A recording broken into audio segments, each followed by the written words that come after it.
Ayatollah Ali Khamenei arrives for prayers in Tehran to celebrate the end of the holy month of Ramadan.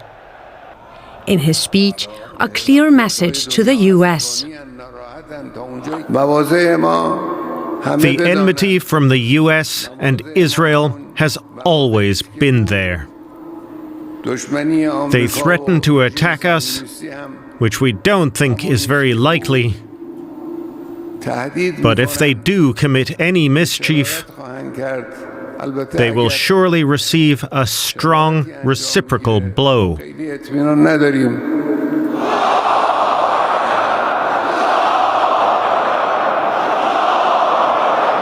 It was Iran's supreme leader's response to US President Donald Trump's demands for a new nuclear deal between the two countries. Trump recently repeated his threat that Iran would be bombed if it does not accept his offer for talks. He has also threatened to impose new economic penalties on the country. We're going to make a decision on secondary tariffs on Iran based on whether or not they're going to make a deal. If they're going to make a deal, then we're never going to put secondary tariffs on. We hope they have a great, long, successful life as a country. But we'll see what happens. And the reality is the Russian, Iranian, North Korean triangle is getting much stronger. The Iranians and the North Koreans have been cooperating on ballistic missiles and potentially nuclear technicians for about 15 years. And the RGC has said they want to strengthen ties with Pyongyang, and Russia has a comprehensive strategic partnership now with Iran that was renewed for another 20 years. That will also deepen military cooperation, especially conventional military cooperation, like the Iranian Air Force and potentially Iranian air defenses. So Iran may be isolated from the West, but it does have other options with potent military technologies that maybe the Iranians don't already have. But he's not asking Iran to begin talks, he's threatening them. Let me quote what he said last week. If they don't make a deal, there will be bombing. It will be bombing the likes of which they have never seen before. So Trump is threatening to bomb Iran. And it's not just empty talk. The US has moved B-2 bomber planes to Diego Garcia. Take a look at these satellite pictures. You can see at least 6 B-2 bombers. These can carry the heaviest American bombs and nukes. Weapons that can strike targets deep underground. Targets like Iranian nuclear sites. And now look at the location. Diego Garcia is a joint US-UK base in the Indian Ocean. It's around 3,900 kilometers from Iran. Trump is also moving warships to this region. One aircraft carrier is already in West Asia. That's the USS Harry S. Truman. Now Trump is sending a second carrier, the USS Carl Vinson. That's a lot of air and maritime power near Iran. So clearly, Donald Trump is sending a message. Come to the talking table or prepare for the worst. And how is Iran responding? Their supreme leader gave a speech on Monday. He vowed to hit back in kind. Bombers stationed at Diego Garcia and warships converging on West Asia. Washington is flexing its military muscle. Tehran vows retaliation, setting the stage for a dangerous showdown in an already volatile region. But it appears that there's been quite a major buildup of American forces in the region targeting or potentially targeting the Houthis and possibly even Iran. Tell us about it. Well, thanks for having me. It looks like Donald Trump it means business with regard to the Iranian nuclear program. I think he wants a negotiation if he can get it, and he wants to negotiate from strength. The first thing he's doing is cutting down the sole remaining proxy of the Iranians that is completely intact after the Iranian-Israel war. That's the Houthis. He's taking them down.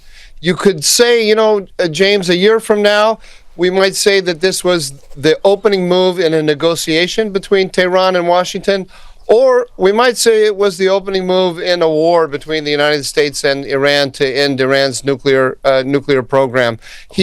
Trump is putting himself in a position to have options, whether to go ahead with the negotiation, if he can bring the Iranians to the table, or to go ahead with military action. In his first term, the US withdrew from a landmark agreement on Iran's nuclear program and reimposed sanctions on Tehran. Western countries have long accused Iran of pursuing a nuclear weapon and using proxy forces to expand its influence in the region, charges Tehran rejects. Iran has said it will not engage in direct talks under the threat of military action, but it has left a door open for talks through intermediaries. In a rebuke to a recent letter from President Trump, Iran's president has refused direct nuclear talks with the U.S. During his first term, Trump unilaterally pulled the U.S. out of Iran's 2018 nuclear deal that President Obama and other Western leaders helped put together. As President Trump wades into foreign policy around the world, there's more reaction to Vice President J.D. Vance's visit Friday to a U.S. military base in remote Greenland. Greenland really matters for the security of the United States. Mark Warner, the top Democrat on the Senate Intelligence Committee, criticized President Trump for not ruling out using force to secure Greenland, which is a territory of NATO ally Denmark. Legitimate interest in stronger ties with Greenland? Absolutely. The idea that we are going to threaten a military invasion against a population that, at least everything I've read, overwhelmingly the people in Greenland don't want to become part of America. A top Iranian official made that clear. He said, if you attack us, we will build a nuclear bomb.